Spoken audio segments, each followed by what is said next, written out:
Thank you for tuning in to Missoula Community Radio.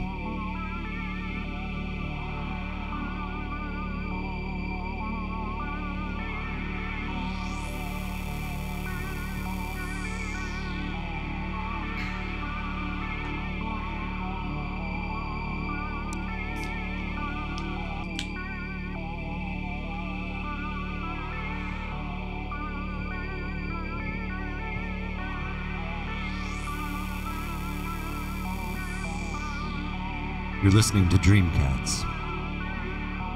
Meow. Tonight in the studio, I'm so grateful to welcome Nathan Noble, one of my dearest friends. I understand you have some questions to ask me, Nathan. I've got a lot of questions, Sean. Or should I say, Dr. Fly. Yes, I've been called many names in my life. Boogerhead, Cutie Pie. I don't remember Boogerhead, but anything's possible.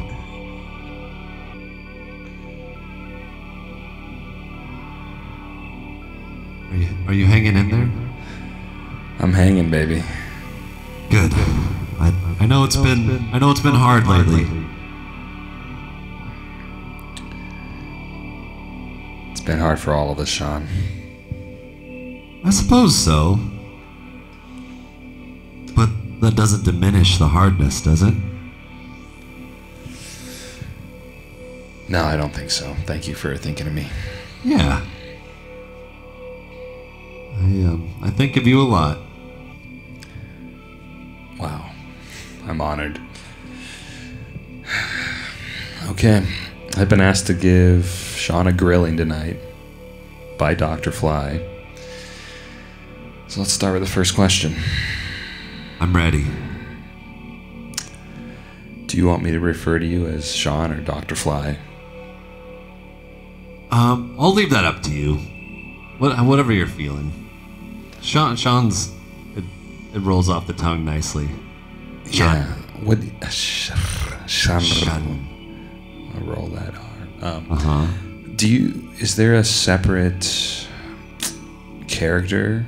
Is Dr. Fly like a alter ego for you at all, or is it just you? Well,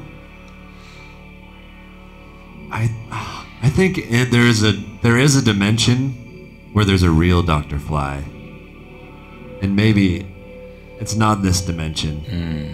So I'm just trying to channel the real Dr. Fly. You're an avatar for the real Dr. Fly. Yeah, and sometimes I feel Dr. Fly's hand, controlling my movements.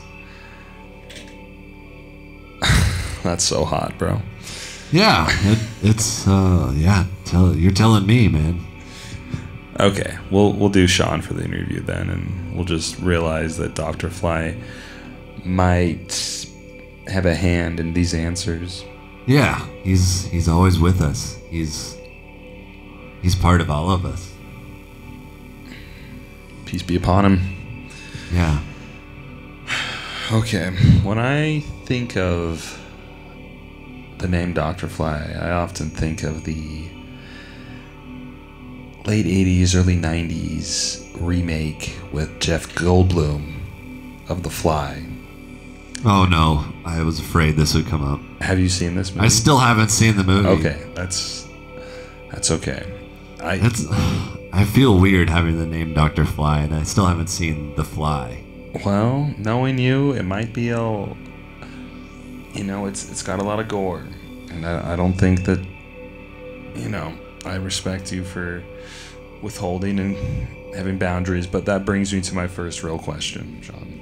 Okay.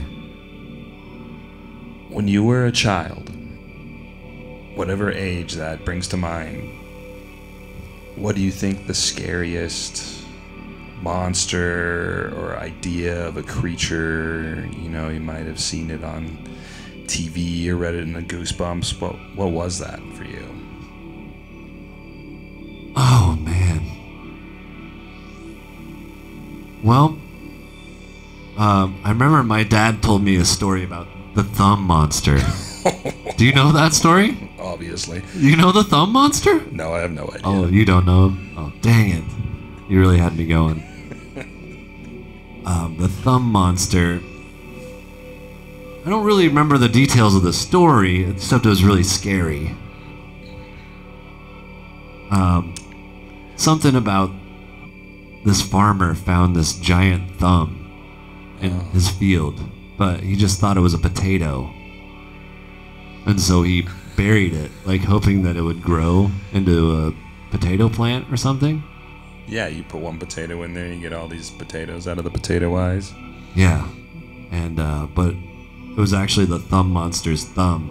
So that night he came looking for his thumb, and he attacked everyone in the house.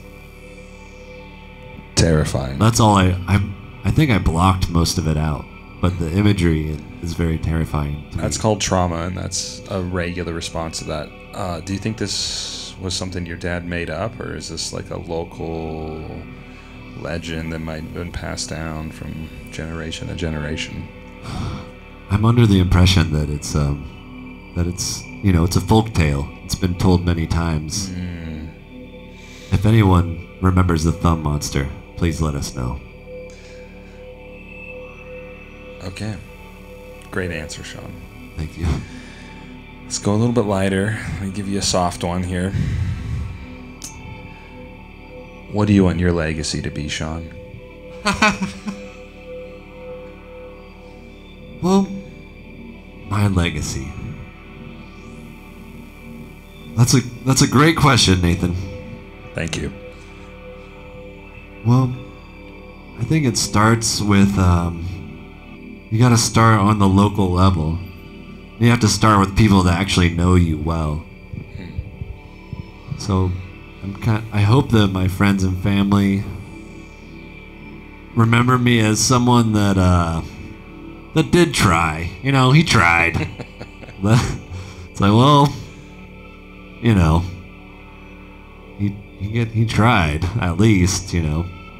So yeah, someone that cared and want to be remembered as like a community builder to some degree. Someone that's just trying to help people have a better life. Stuff like that would be good. I love it. Yeah. Yeah, I don't think we've had a talk like that in a long time, since maybe we were in high school and figuring out the kind of person we wanted to be by the time we reached our mid-30s. And here we are, still in love, still youthful and rambunctious, but a little more wisdom and a little more community that we help build.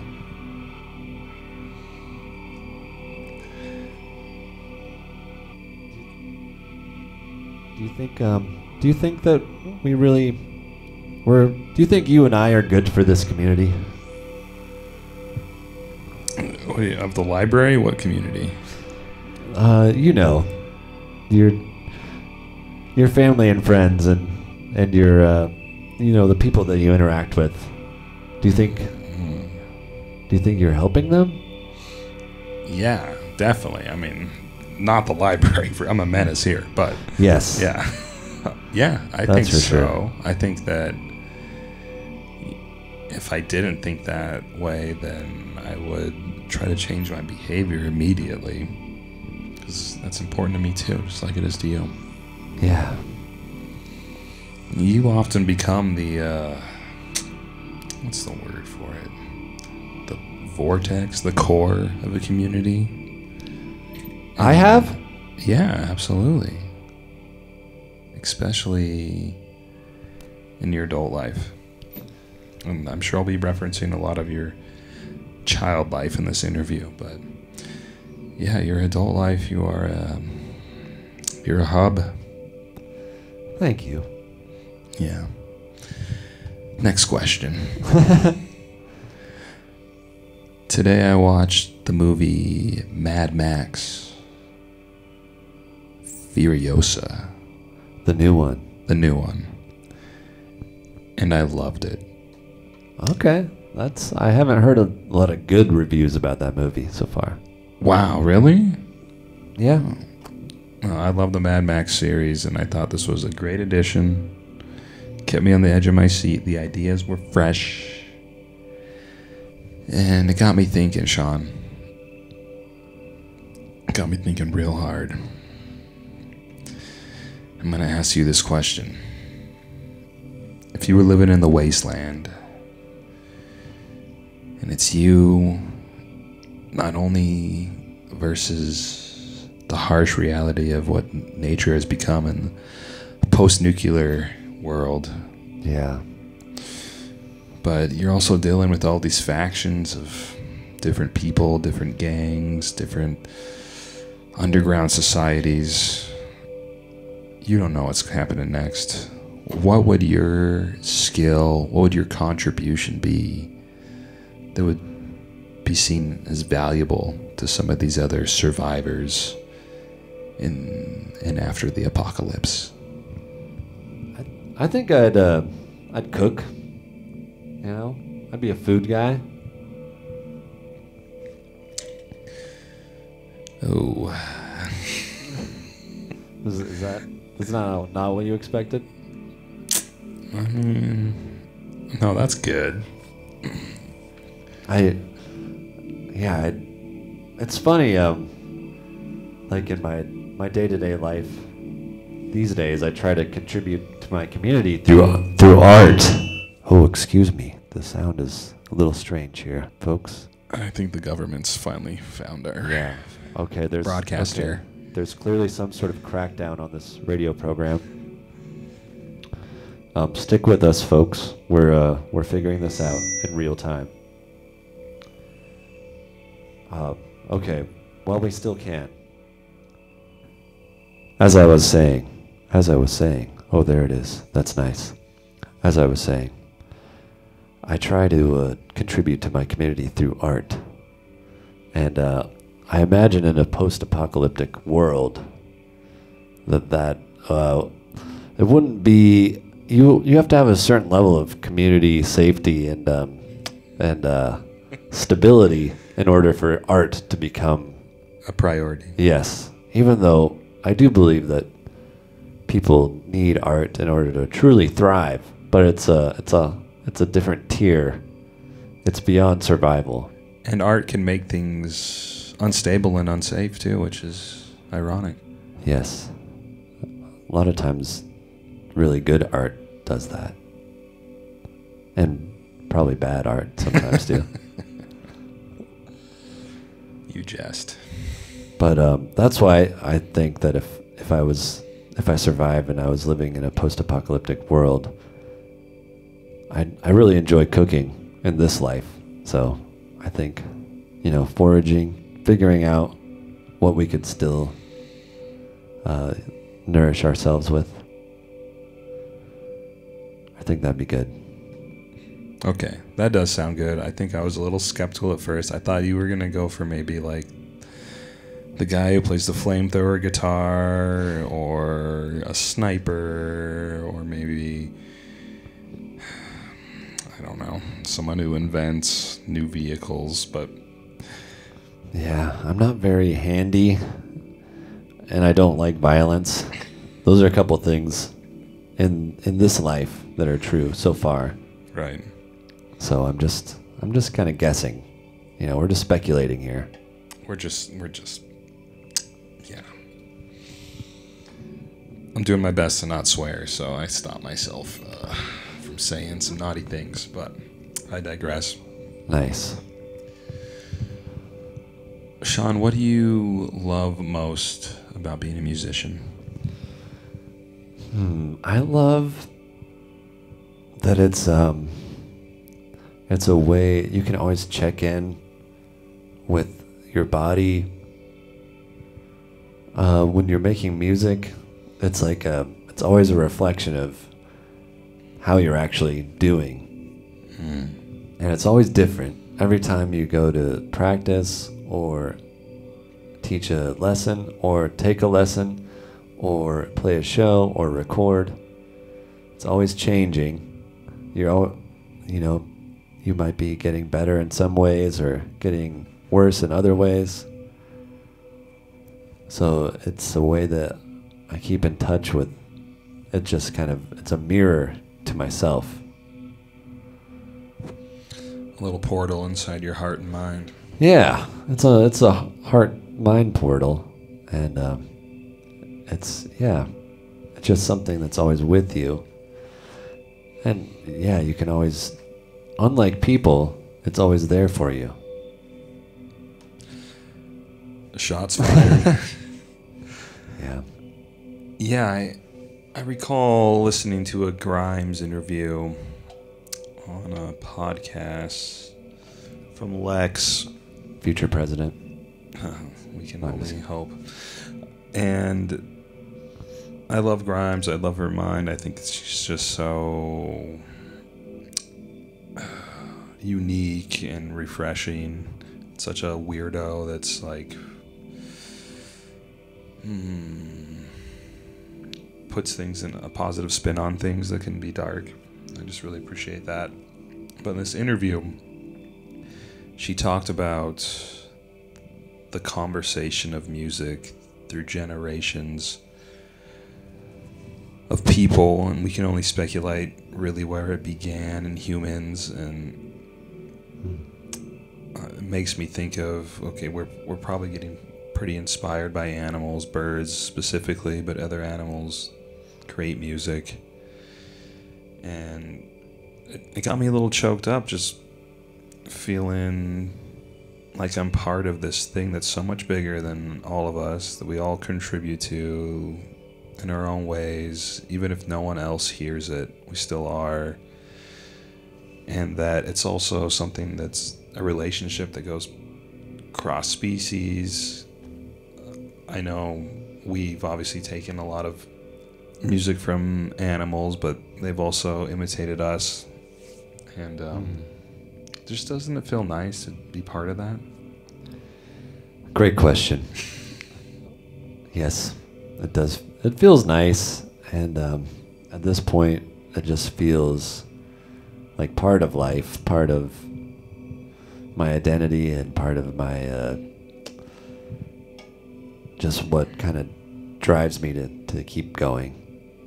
Because I'm just curious what else is possible with music and art in general. I like visual art and performance art and comedy, and it's all intertwined.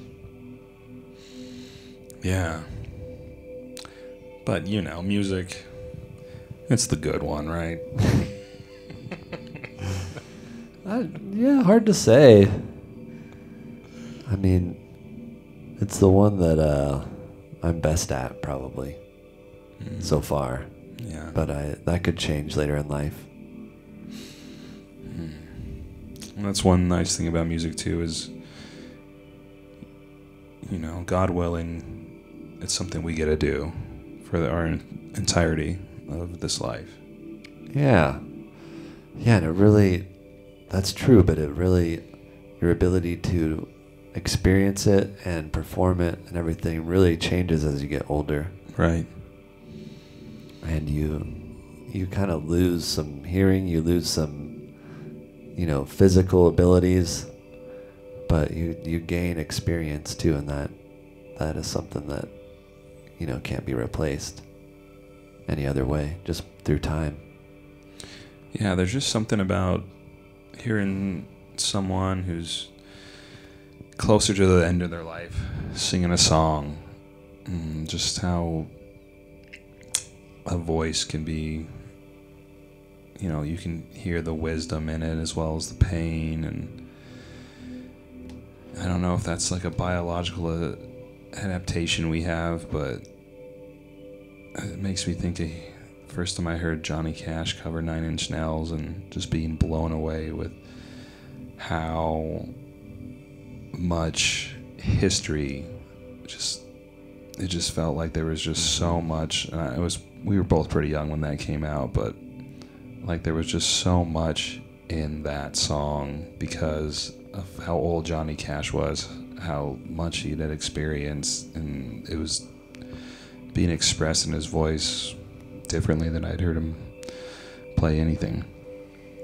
Yeah, I think that might be one of the best like last albums that a really old person made. Absolutely.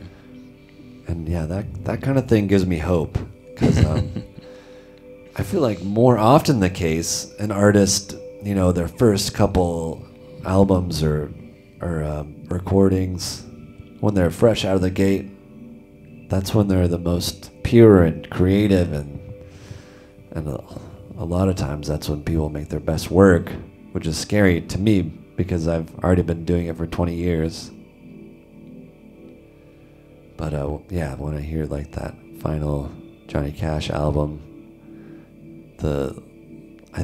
my favorite David Bowie album is Black Star. Oh wow!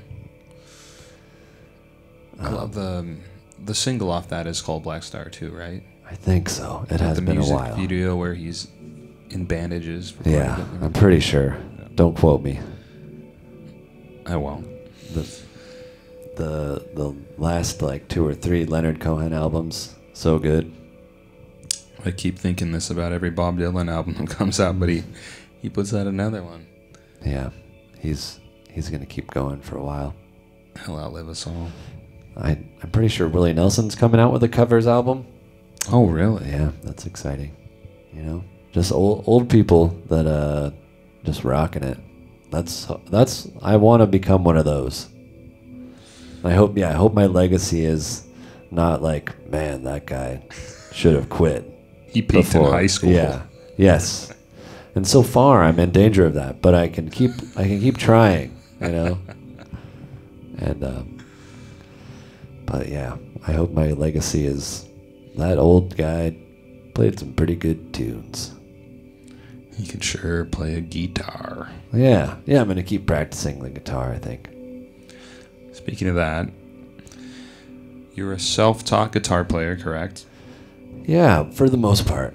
For the most part, but you were a woodwind player in middle school and high school. Correct. And now you teach guitar. Yeah.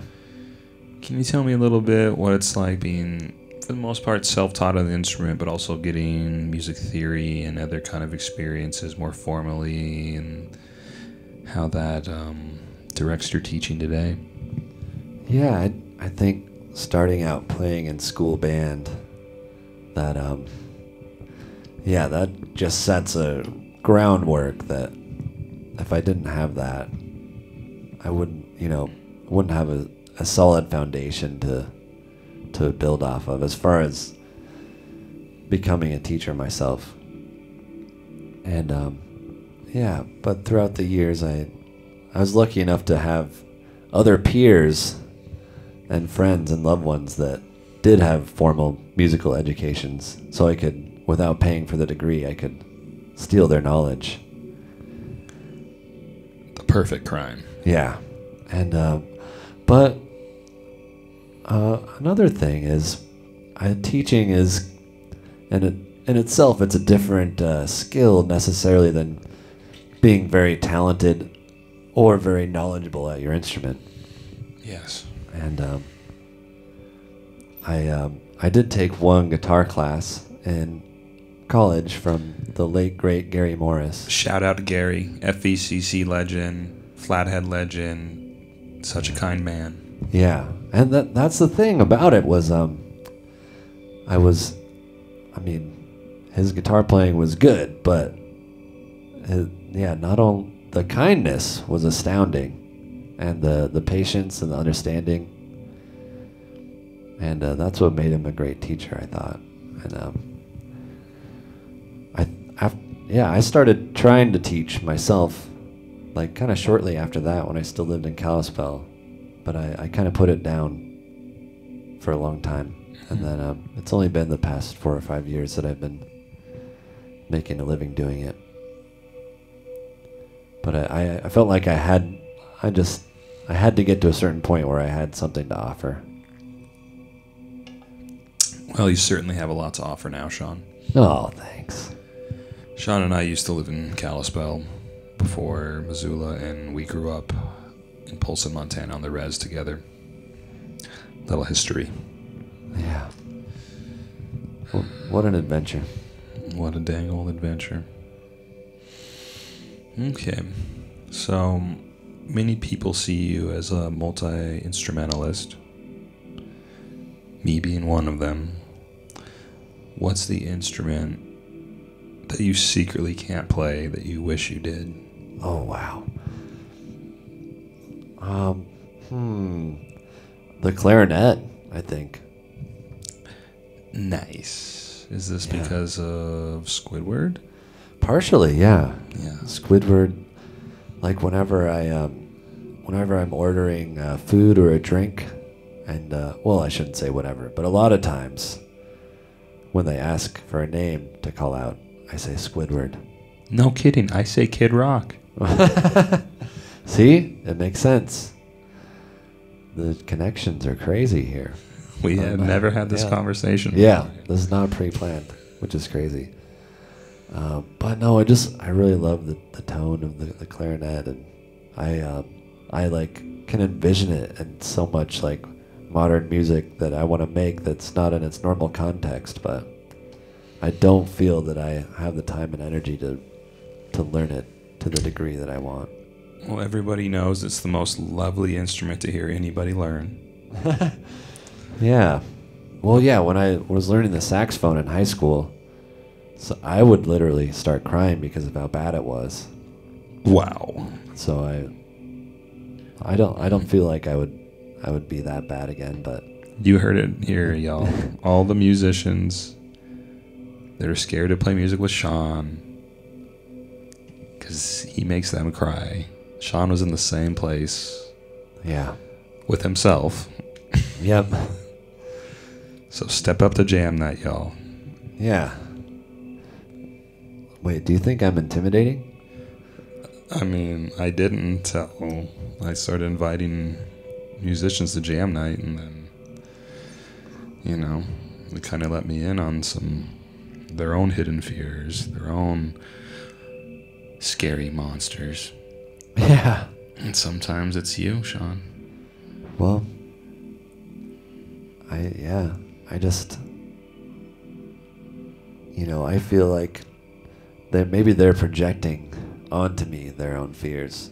Maybe I'm the character that they put these feelings onto, but personally, I know that when it comes to jamming or making music together, I'm not a judgmental person. But I also you can't control what people think about you. You know, you used to play music wearing masks, scary masks. Maybe that had... That's true. I still enjoy a scary mask from time to time. That's only just begun, I hope. You know, we all wear our own scary masks of our making. Sometimes I feel like, Sean. Yeah. Yeah. Okay, moving on. Are you more of a river or a lake man? Wow. That's a tough call. It's a loaded question. I think I'm a river man, Nathan. I knew it. Really? No, but Oh. it sounded cool. Can you tell me why?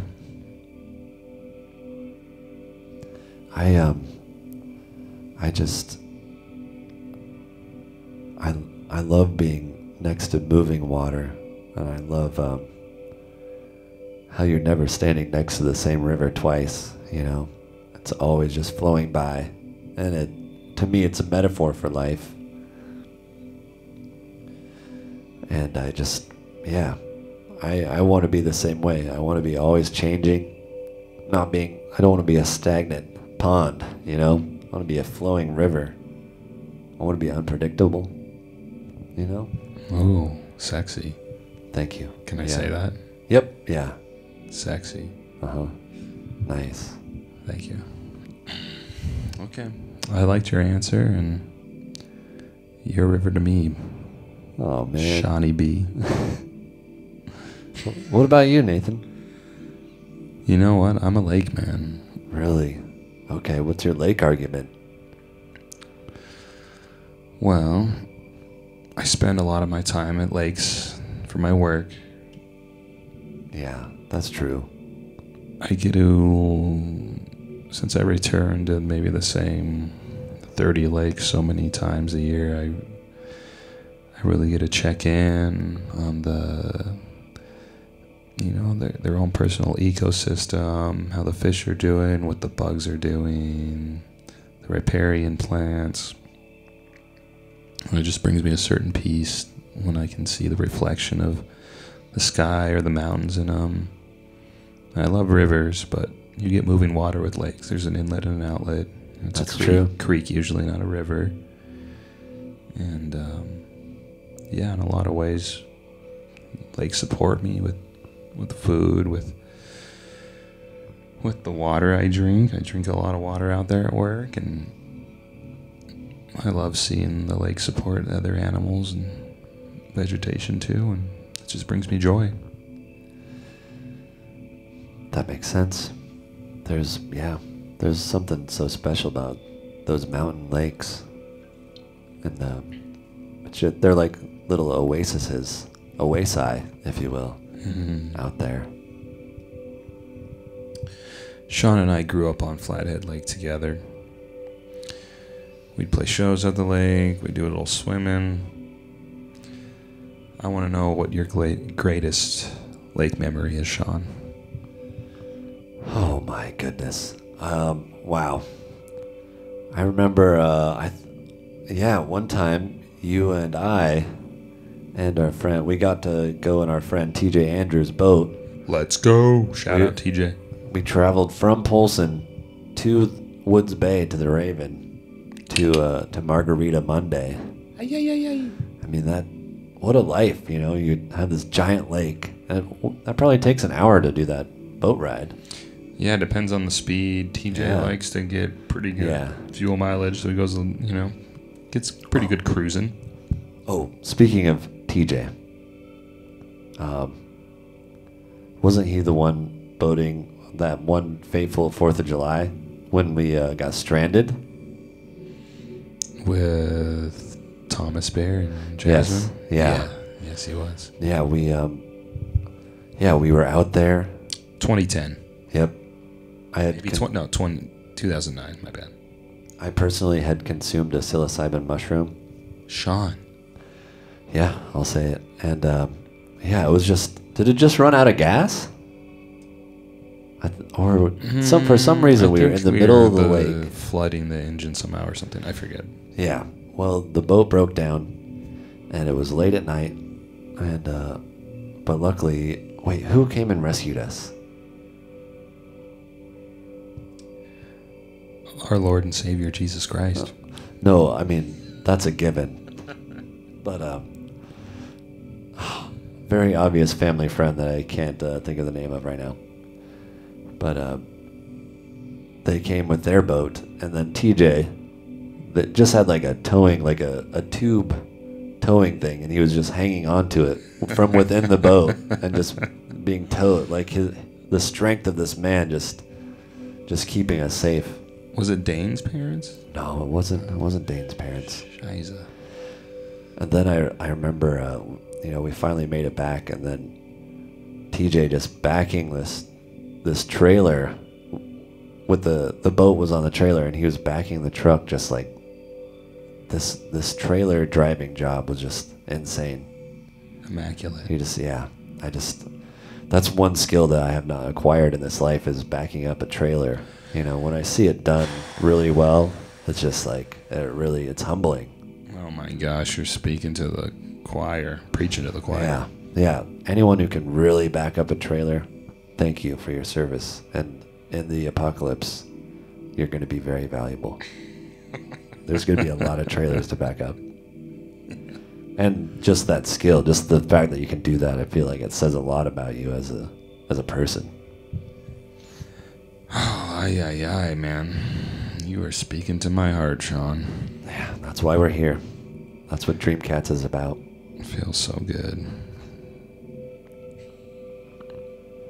Yeah, it's crazy how many questions you prepared for this interview. Oh, yeah, so prepared for it. Okay, let me prepare another one. Okay. Yeah, we can keep going as long as you want. I don't want to say the words that might get me in trouble. Okay.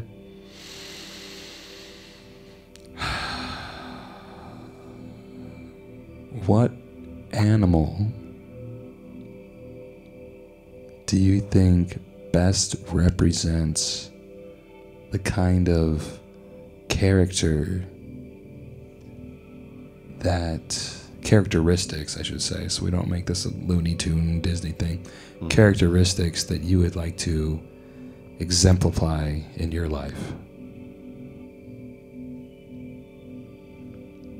I mean, I've always loved seahorses. Let's go.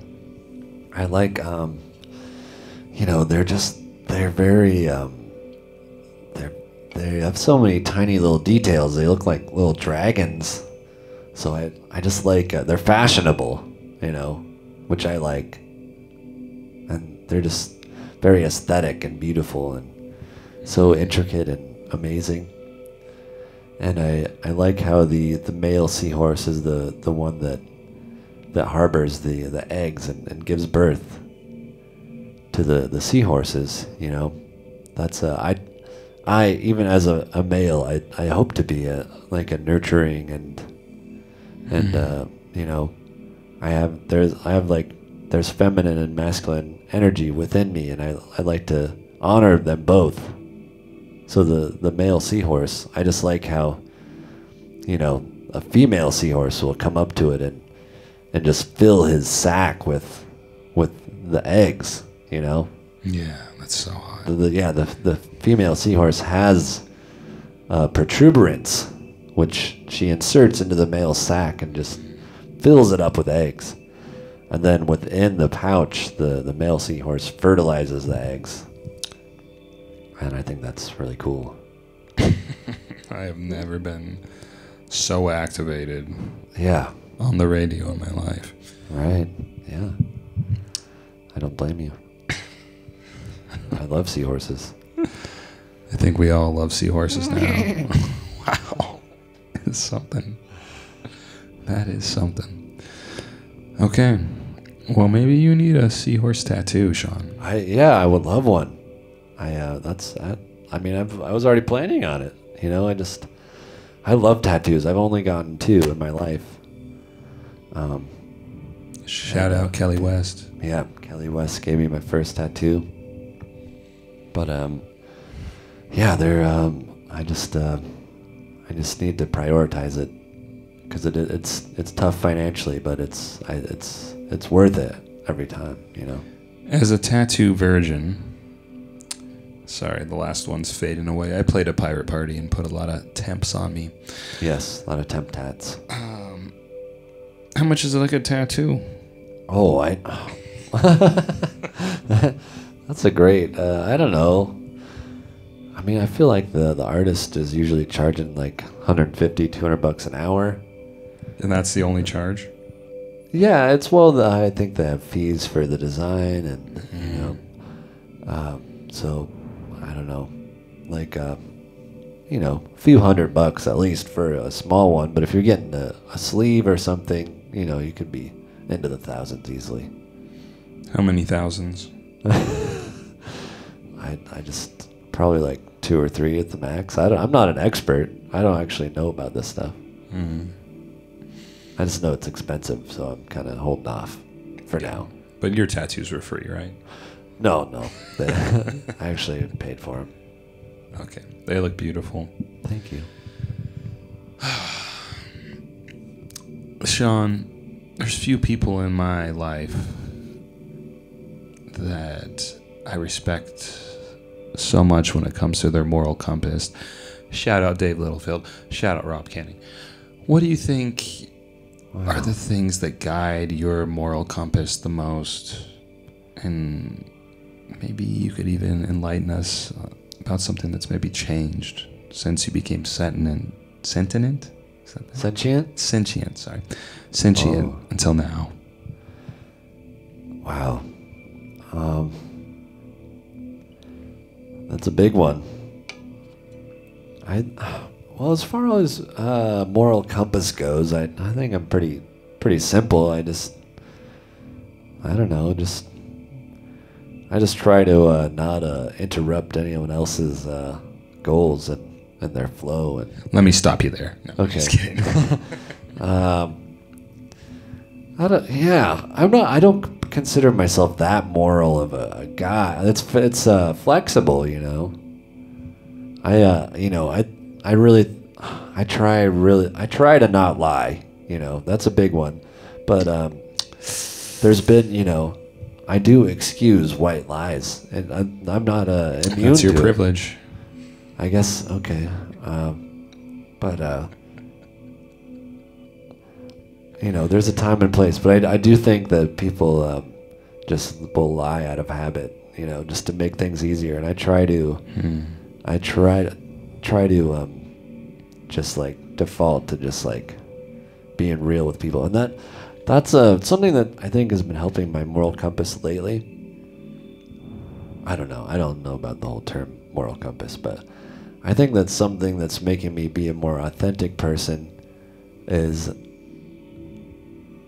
I'm caring less like what people think, and if they're happy with what I'm doing, and if I'm doing what they want me to do, because I don't want to be acting to please people. I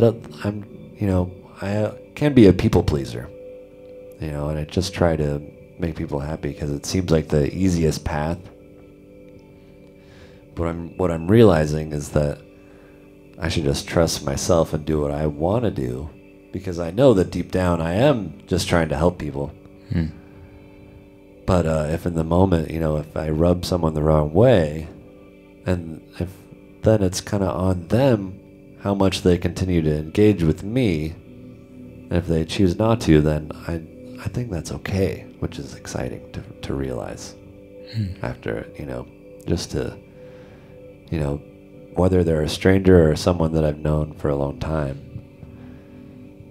I think I can develop in a more actually like helpful and responsible and good way by just being real with people and not worrying about what they think. I feel the same way about making love. Okay. What do you think has changed in your character development, your moral compass, and what it means to be an authentic person since you were, you know, maybe preteens? I don't know. I think that's what I was just talking about. Wait, can you be more sorry, specific? I wasn't listening. Right, that makes sense. No, yeah, okay. I just was wondering maybe if you, like, you know, was a Republican, turned a Democrat. No, I'm just kidding. Yeah, I think you're developing and blossoming into a beautiful, beautiful flower, Sean. So thanks for giving us some insight. Oh, man. On that. I think that was my last question. All right. But I'd like to ask the audience a question now. What? If you were a cat, how would you like to be pet? Thank you all and good night.